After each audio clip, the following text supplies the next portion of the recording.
Hello mga bay. Mao ni bantayanan kay ninyo kung naay manakas sa inyong lubi mga bay. Bantayanan kay ninyo ning klase nga manakahay nga daghan kay itong bilin sa punuan. Wata kabalo kung unsa ilang purpose nganong nagbilin sila lubi sa punuan nga gipangtabunan sa ilahang mga binuntan ba. Kapoy na kayog si balik-balik kay to. Kuan ba kay ni? Kana bitawng bakilid kay ba? Ya balik-balik ko nimo bitaw kay naa kay mga kitaan nga ilang mga biya, which is di maayo sa usa ka manakahay. Bantayanan kayo, bakilid gani mga bay, as in kay bukid man.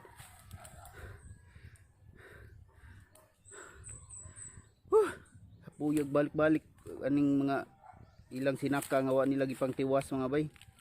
Yan nagbinayranay na bay. Pagsaka nila gisuhulan pa sila, pagbunot gisuhulan lain sa nang suhol, pero wa tarunga gipang bian ra. Ang uban gipang kuan, gipang tabunan og kanang bunot para siguro abot sa ilang purpose adto, makalibog ang ilang purpose mga bay. So ako ning subay-subayon diri mga bay kay basig napay mga tagak bang wala sa nila gipang kuha, makuha na to balag kapoy.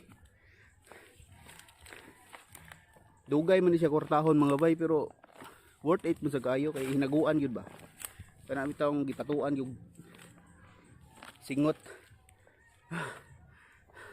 Napa mga bay. Ato ni nga piton mga bay kay sayang.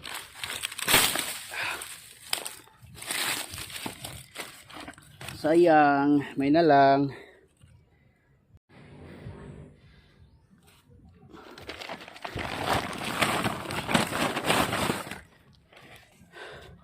Yan ni kadaghan ang ilang gibiyaan dito sa ubos mga bay. Bugat yo.